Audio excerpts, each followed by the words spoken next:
Welcome to Genie, a podcast celebrating Christina Aguilera's artistry and the fighters united by her music, a space for resilience, connection, and meaningful conversations. She was once America's sweetheart and a pop princess, until she reinvented herself, chaps and all. I'm talking about Christina Aguilera and the song that changed her image, Dirrty. Let's get into it. It's early 2002, pop is polished, Christina, fresh off #1 hits like Genie in a Bottle, What a Girl Wants, and Come On Over, is boxed in artistically. She famously said her label wanted the cookie-cutter, virginal image, but that wasn't her. I had to fight pretty hard. I mean, definitely the label would have been happy with another pop kind of, really super driven that way kind of record. Being cookie cutter and clean cut and, playing it safe so much, which is an image that really wasn't me. Turning my nose up at the whole, straight-laced, you gotta play it safe into the T. Madonna didn't get anywhere by playing it safe anyway, and she's one of the all-time greats at being brave enough to do her own thing.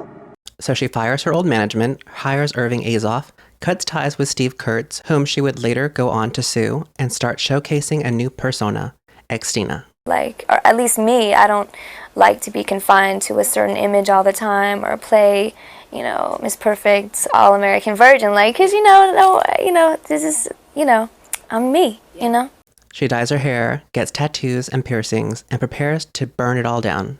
After hearing Let's Get Dirty by Redman, Christina approached Rock Wilder for her reintroduction.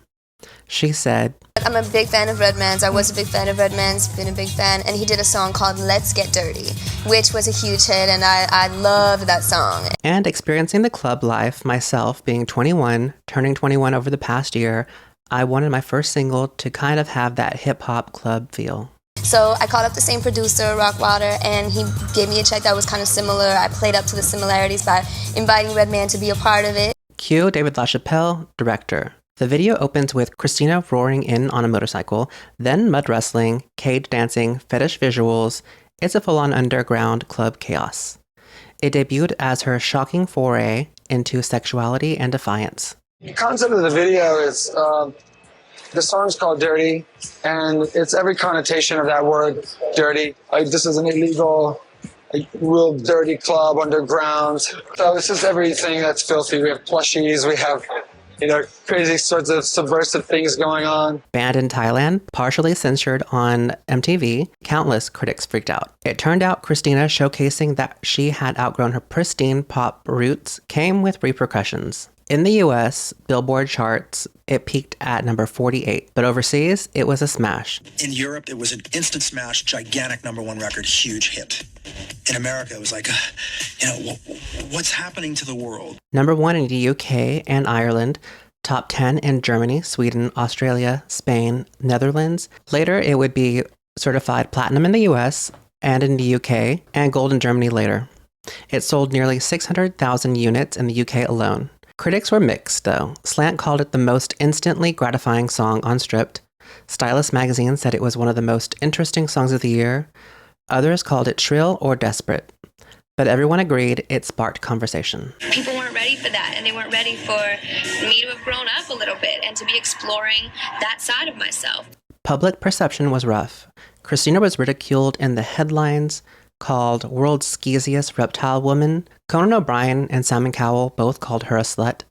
Media went ballistic. I was just looking at the Rolling Stone, that's just come out, I guess, and it made a freaking diagram of, points and arrows. It was a drawing of me and points and arrows of where all the places are, which some of them were incorrect. It's like, it's funny to me that people even care where holes are. I don't think it's really any different than other videos on MTV, but it's the first video that people have really seen me come out like that. But amidst all that pressure, Christina stood firm. I wanted to embrace my sexuality on my terms. She wanted to, just say to the world, hey, don't mess with this. She wanted to shock people. She wanted to immediately distance herself and just set herself apart. Despite pushback, she insisted Dirty lead stripped. It's alleged that RCA wanted Beautiful to be the first single, but Christina said no. She wanted to shock the fans. I wanted something that was kind of explosive. Dirty, I kind of wanted to come out with an explosive, almost kind of a little bit shocking, new, me for the first time. Once fans absorbed Dirty, the softer empowerment tracks hit harder. Like Beautiful became an anthem. Fighter struck back at critics. Strip dropped October 22nd, 2002, and it would change her image forever. The video would go on to rank among Billboard's 26 greatest music videos of the 21st century, top 10 TRL video, won Styling and Makeup Award at the MTV VMAs. It's called one of the most controversial videos in pop history with persistent cultural relevance. Fast forward and the Y2K aesthetics is back in style. Celebrities recreate Christina's look. Designers like Balmain and Diesel channel her leather strap, minimal makeup energy. Aguilera's Dirty era fashion is now in fashion. The video also inspired future artists to push sexuality and not stray from owning their voice and body. Selena Gomez, Demi Lovato, and Miley Cyrus are quoted as being inspired by Christina. Christina helped redefine how women can reclaim their own narrative. The song is a classic and gets everyone on the floor. The chaps are a staple for her. Backlash became runway. For us, Dirty is a blueprint. Controversy with intention becomes career-defining artistry. Dirty didn't top every chart, but it stomped through the mythology of perfection. Christina Aguilera shrugged off the sparkles of teen pop and declared herself imperfect, messy, and unapologetic. And let's be honest, we wouldn't have half the pop shock today without that Dirty reboot. Thank you for watching. Don't forget to like, comment, and subscribe. Stay beautiful.